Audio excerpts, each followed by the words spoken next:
Well, have you ever borrowed something from someone? Maybe it was a computer, maybe it was a car, maybe it was a lawnmower. Um, I've borrowed all of those things from people, and it could be a book, could be anything that we borrow from somebody. And, I think all of us have borrowed something from someone at some point in time. And when you borrow something from someone else, how do you treat that thing that you borrow? Do you just take it and say, "Oh, thanks for letting me borrow it," and then you just kind of throw it in the corner, or you just kind of throw it on top of everything else? Don't worry, if you borrow a computer, you don't worry about having the drinks or open drinks around it, and or you borrow the lawnmower, and well, we're gonna let it rip now, and we'll just take this thing for a spin. That's what we did a few weeks ago. Just take this thing for a spin and all over all the hills and valleys. And it doesn't matter if it breaks because it's not yours, right? It's not yours. Is that how you treat things that you borrow? No, hopefully not. That's not how we borrowed your lawnmower, by the way. Um, when you borrow something from someone else, you take extra care, don't you? You actually treat it even better than how you treat your own things, because you're grateful that they're lending it to you in the first place, and so you want to take extra care. You want to make sure that it's not going to get broken, and you want to make sure that when they get it back, that at the very least it's as good as when you borrowed it, if not better. That's how you borrow things. The problem comes in when you have borrowed something and have had it for so long that you kind of forget that you borrowed it. You kind of just think it's yours. That's happened on a few occasions, particularly with my girls and them borrowing my books. My books. And can I have that book back? Oh, I thought that was mine. Isn't that mine? No, it's my book. We tend to forget when we have something for so long that it's ours in the first place. And that is the crux of the problem as we enter into Luke chapter 16 and this parable that Jesus is giving. Now, we've just walked through chapter 15. Chapter 15, he was given a bunch of parables, but he was speaking mainly to the Pharisees and scribes in those passages. And he was telling them about his love for people and how they should have a love for people. He was telling them about how he seeks after the lost and how he waits patiently and he forgives. And now as we move into chapter 16, and he's still on the road to Jerusalem, he turns his attention back to his disciples. And he's got something to teach them, because it's not long before he's going to be gone. And so there's an urgency in what he says. He needs them to understand a few things, because they're going to go through a few hard times after he ascends back into heaven. And he wants to prepare them. He wants to prepare them for the way ahead. So he tells this parable, chapter 16. And in some of your Bibles, it might be titled the parable of the unrighteous steward or unrighteous manager. So let's get this started.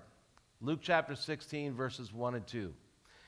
He also said to the disciples, "There was a rich man who had a manager, and charges were brought to him that this man was wasting his possessions.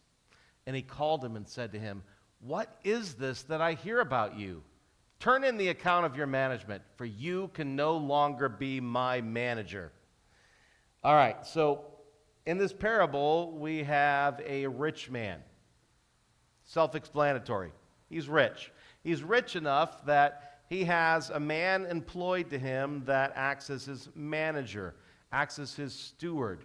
A steward manager was someone that handled your account.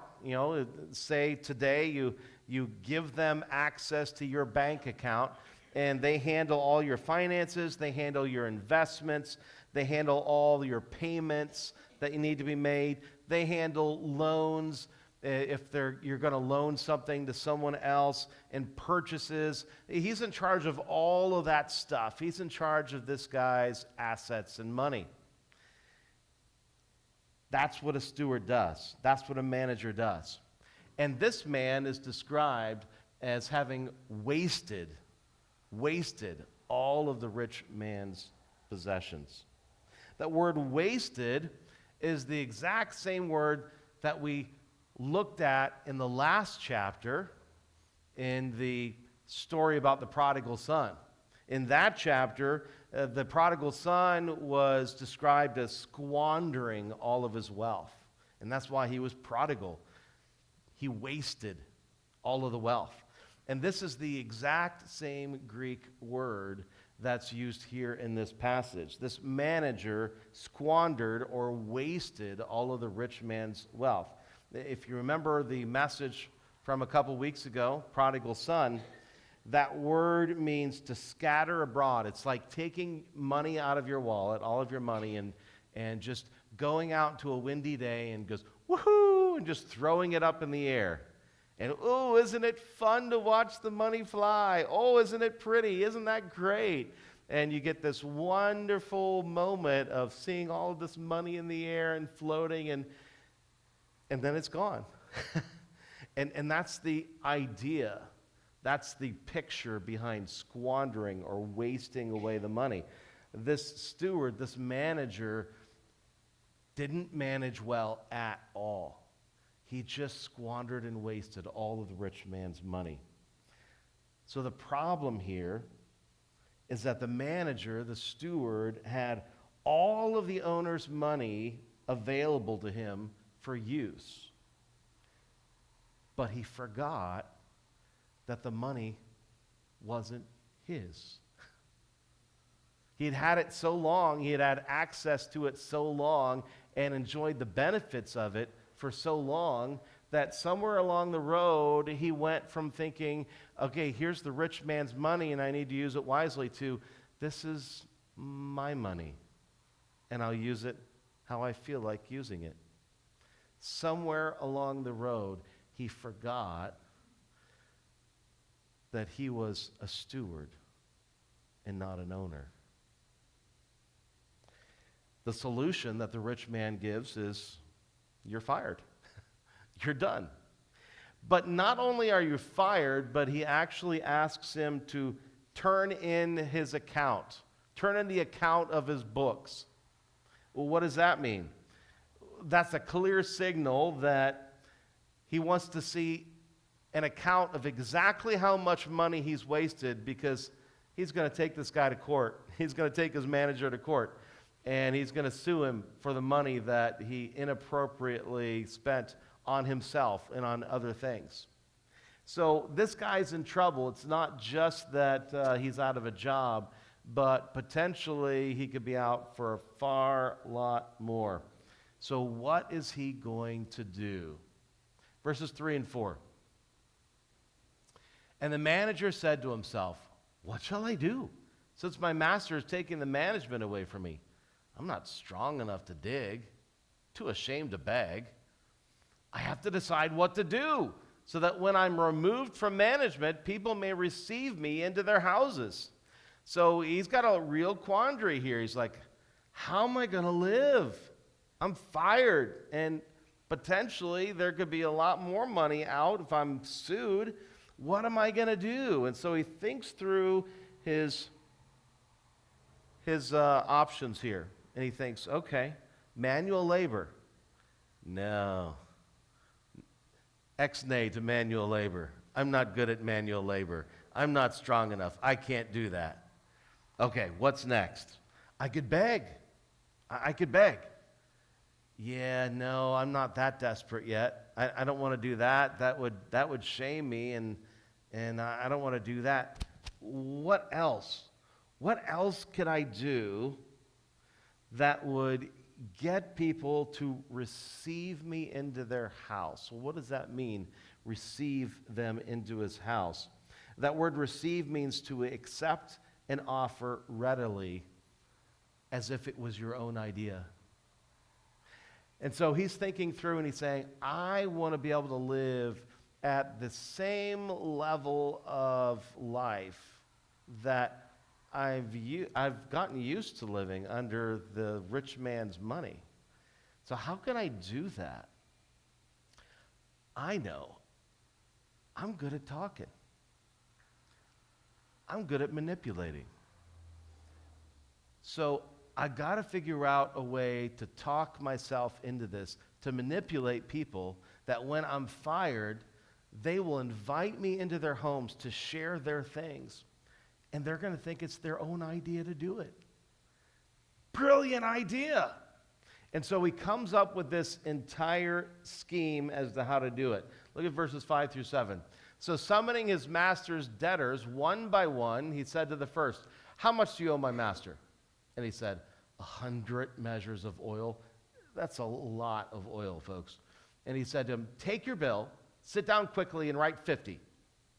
And then he said to another, how much do you owe? And he said, 100 measures of wheat. That's like an entire field. And he said to him, take your bill and write 80. And is that the whole passage? Yes. Okay, go back. So he does two things with his plan that he comes up with. Number one, remember he has to turn in the books.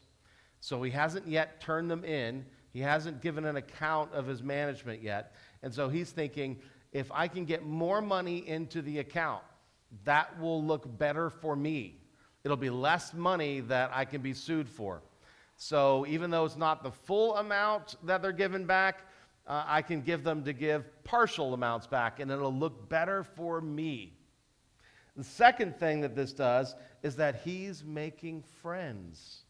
I mean, who doesn't like someone that saves them money, right?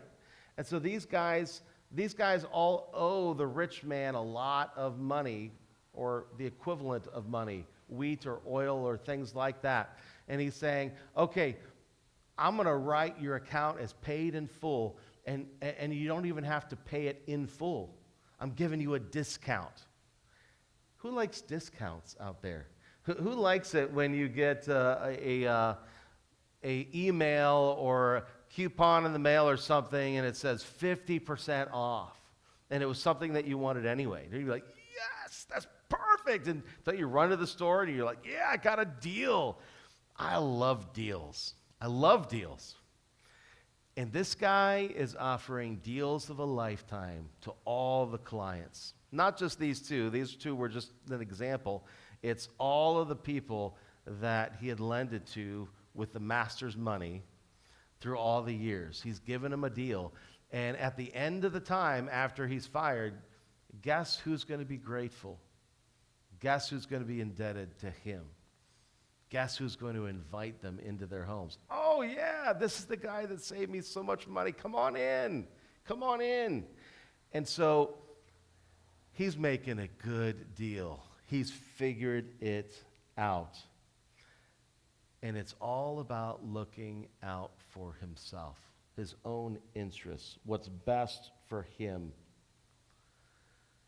Well, how does this play out? Now, you might be thinking, this is a story that Jesus is telling, and surely it's going to be about honesty. It's going to be about ethical practices, which this guy doesn't have. It's going to be about the need for character or the devastation of sin. Surely this parable is about one of those things. But all of that is blown away by this next statement that Jesus makes in the story.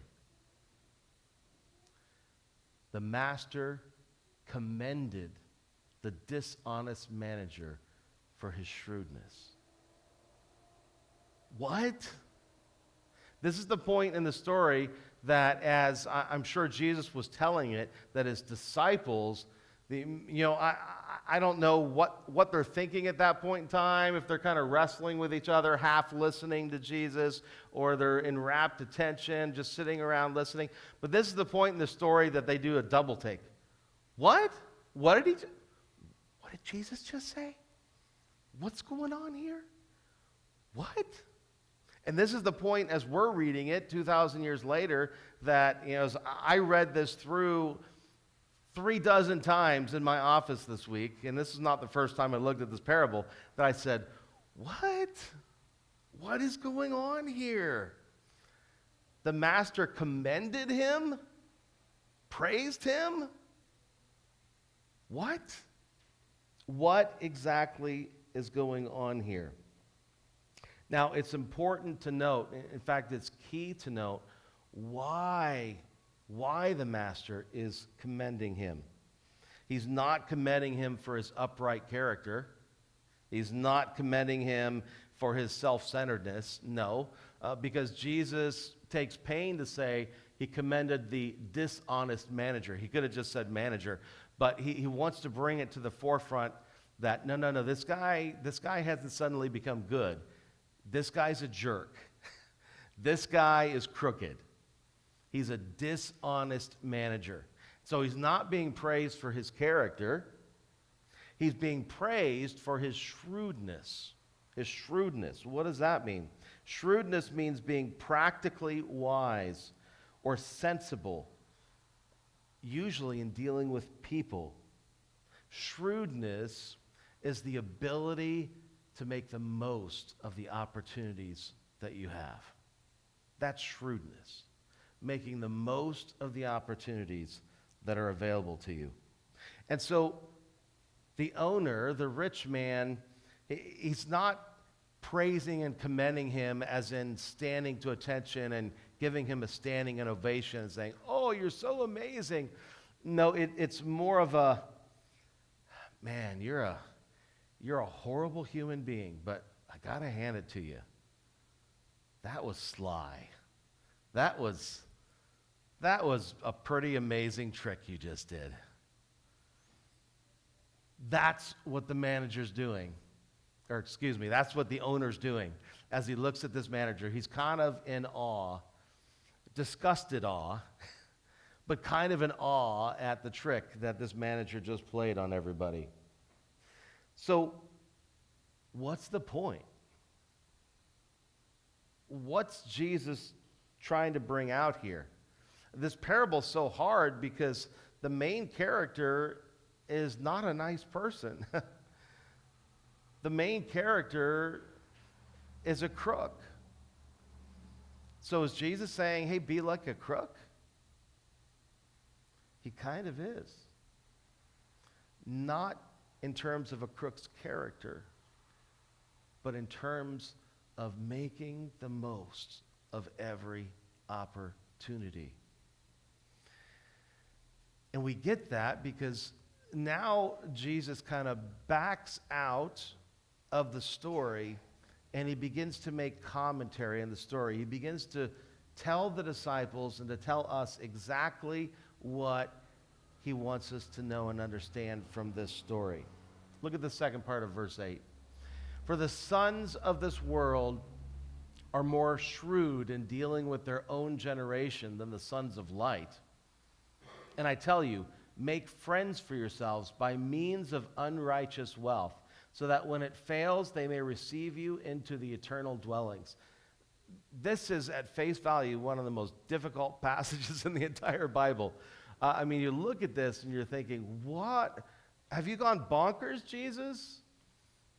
Make friends for yourselves by means of unrighteous wealth? What on earth does that mean? This is just a little confusing. So let's take this apart little by little here. Again, Jesus is referring to the story that he just brought out about this unrighteous steward. And so he's contrasting here the sons of this world to the sons of light here in the passage. The sons of this world are unbelievers. They are the worldly people, and sons of light, you could probably guess, are believers, those who are following after Jesus. So he says, the sons of this world, unbelievers, those who are worldly, are more shrewd in dealing with their own generation in the world around them than the sons of light are. He's saying, look, There's something that unbelievers, there's something that worldly people are better at, generally speaking, than people who follow me. There's something that they're actually better at. What is that? Making the most of the opportunities in this life and using their resources and money to get ahead and advance goals. They're really good at it. They're really good at it. Why are they really good at it? Because unbelievers, and in particular, unbelievers like this unrighteous steward, who are worldly and who are crooked, they know how to play by their own rules, by the world's rules. They know how to play by the values of this world in order to get ahead. And we may not agree, and we shouldn't agree with those rules or those values, but we have to admit that ungodly people are pretty consistent in following their own rules. They're consistently bad. They're consistently going down a path where they're just serving their own needs. And they're pretty consistent in being able to discern what's going on in the world and navigating their way to find their best place in it and to do what's best for them. They're pretty consistent. Now, Jesus isn't suggesting that his disciples or us simply, so to speak, do as the Romans do when you're in Rome. He's not saying that. He's not saying that we should accept the world's values or the world's rules and just play the game to try to get ahead. That's not his point in this passage at all. Rather, Jesus is saying that he wants us to be just as focused, just as shrewd in taking advantage of opportunities in this world. But opportunities not to advance our own agendas or self-centered gains, but opportunities to advance righteous goals and righteous gains. That we should use our unrighteous worldly resources. That simply means earthly money, the money that we get here on earth, as opposed to heavenly riches.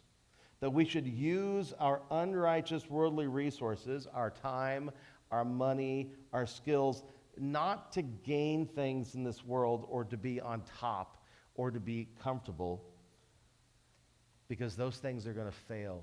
Those things are going to pass away. But to use our resources to make friends. That's what the passage says. To make friends, so that when it fails, they may receive you into their eternal dwellings. What on earth does that mean?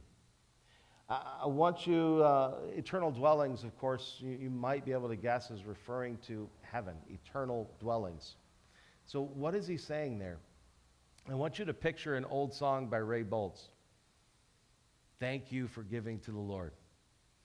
We did it a number of years ago. We had the youth group do a little blurb on that. And it's this song that Ray Boltz sings, and he kind of gives a little story in the song and imagines that he gets into heaven, he and a friend, and they're walking around, and someone comes up to him and wants to shake his hand and say, "Oh, thank you so much. You know, you taught my Sunday school class. And one day when you said a prayer, I said that prayer too, and that's the reason why I'm here in heaven today."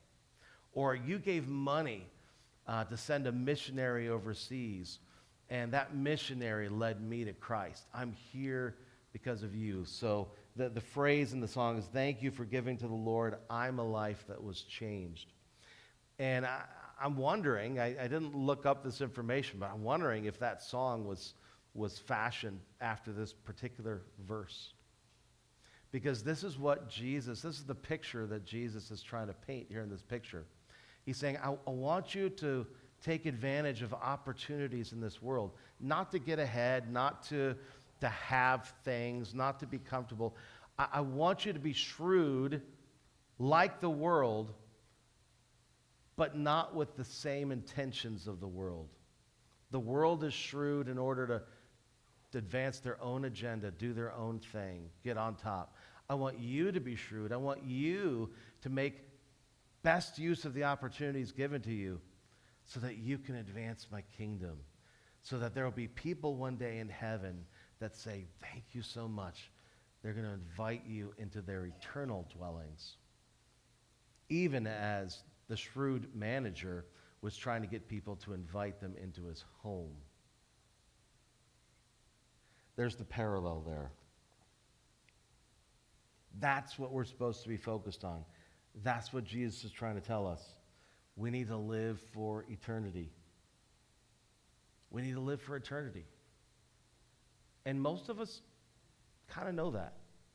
Most of us kind of know that, yeah, we need to live for Jesus. We need to live for God here.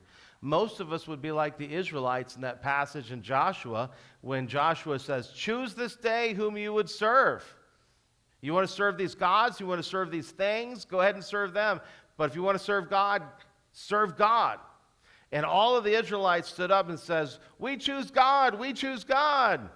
And most of us would, we get it. We say, yeah, we choose God, we choose God. But remember the Israelites, they walked back on that decision, that promise, and they chose to serve other gods. And here's the reality. A lot of us walk through this life and we come here on Sunday morning and we sing these wonderful songs about loving God. I love you, Lord. And we mean it. We mean it.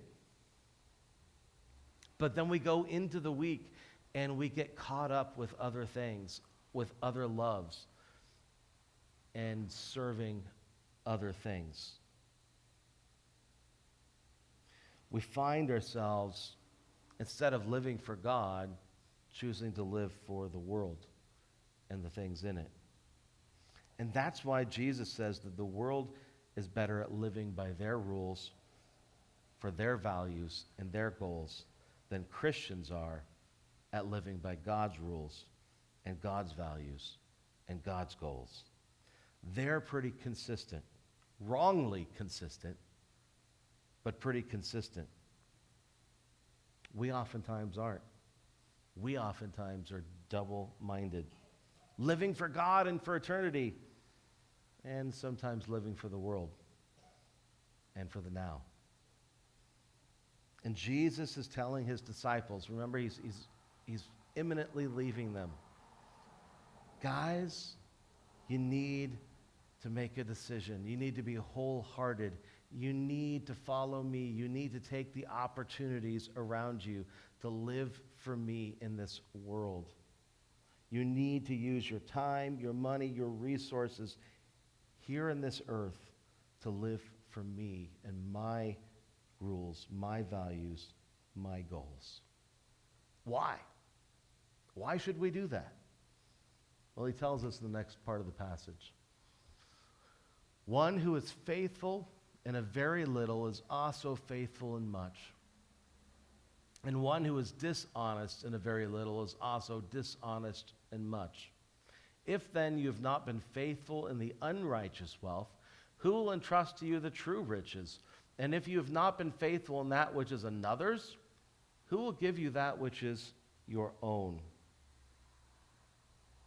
So he's answering his own question here. Why should we do that? Why should we make a choice to live for God in this world and to use all of our resources, our time, our money, our things, for God's glory and his values and what he wants? Why? Because all of those things, our time, our money, our resources, aren't ours. They're his. We're not owners. We're stewards. You and I are not the rich owner in the story. We're a steward. We're a manager. Let me ask you, If God were to visit you later this week, if he were to show up at your house, and if he were to say, could you please turn in the account of your management, of your resources, of his resources? Would you be commended for how you've used his resources? Or would you be rebuked? Maybe even fired? Now, some people might push back and say, look, I put money in the offering plate, and I serve time, I help people, I do things for the church, I do this and I do that. I give my 10%. But I want us to understand that this is faulty thinking. This is absolutely faulty thinking. A steward or a manager doesn't give 10% of what they've been given and then say, okay, now I'm free to do with the other 90% whatever I want. A steward and a manager can't do that, can't say that, because the owner owns 100%. And so all 100% have to be used for the owner's interests and the owner's values. Now, I'm not saying here this morning, don't hear me saying that you should put 100% of your salary in the offering plate. That's not what I'm saying, because I'm not the owner. I'm saying that everything that you have is God's. He's the one that gave it to you. He is. And you might say, well, that's not true. I worked hard for that money. Who provided for you that job? Who gave you the skills? Who gave you the ability to process those things? Who set in motion where you grew up and what you're doing and how much you know? It all comes from God. He's the owner. You are a steward. And somewhere along the way, we've had the things that we've had for so long that we've kind of forgotten that we borrowed them, that we're a steward, and that we're not the owner. And that often leads us to treat them not as nicely as we would, to be wasteful a lot of times with God's resources.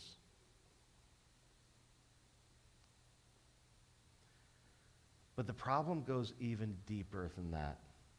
Let's look at this last verse. No servant can serve two masters, for either he will hate the one and love the other, or he will be devoted to the one and despise the other. You cannot serve God and money. You see, the issue that we're faced with on a daily basis isn't just one of misunderstanding or of forgetfulness that, oh, I'm not the owner, I'm just a steward. It's not simply a lack of judgment. It's an issue of the heart. It's an issue of the heart. It's not that we don't love God. I love God. I believe that most, if not all of you, truly love God and truly want to serve God. The problem is that we also love the things in this world and the comforts that they afford and the opportunities for worldly gain that they afford in this world. And sometimes we even love those things more. And when we have to choose between the two, God or those things that we really want in this life, sometimes we choose to follow and listen to the world more than we do God. It reminds me of these videos that I see, these viral videos that I see pop up. And, there's always these fads that happen in these videos. where people are doing things, and then everyone copies them. And one of those is a video where you see usually a husband and a wife, and they're front and center in the video, and then they usually have either some of their young children or a pet. And then in the video, maybe you've seen these, the husband and the wife, they turn opposite direction and they run in the opposite direction. And the whole point of this is to see which one that child or that pet will run to. It's the whole point of these videos. And so you get these moms and dads, and they're both running in opposite directions, and they're both going, come to me, to their dog or to their small child. It's kind of cruel, don't you think? But that's the way it works, and they're both going, come to me, and I've seen a bunch of these videos, and each one, the dog or the child looks like this, and then they make a decision, and they run to one. 3 out of 4 times, it's usually the mom. Just the way it is. But they run to one.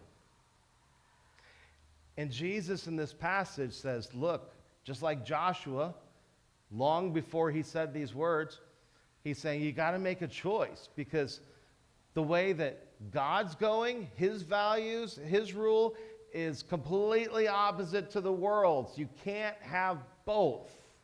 You can't choose both. You got to make a decision. Who are you going to serve? Who are you going to serve? Who are you going to go after? And the reality is these videos show the child or the dog run after the one that they most love. It's not that they don't love the other one, that they have to choose, so they run after the one that they most love. Who do you most love? God? Or this world and the things in this world? And you can say whatever words you want here. Yes, God, what? You can say whatever you want, but our actions and our decisions in life are the real determiner of which one we truly love. Will you choose God? Chapter 15 again, that we just walked through several weeks ago, was God saying, I choose you. I love you. I will do whatever it takes to be in relationship with you. And now chapter 16, Jesus is saying, what about you? What will you choose? What will you choose? That's the challenge before us this morning. That's the challenge that you're going to face the moment you walk out these doors, certainly Monday morning. Who do you choose? Who do you love most?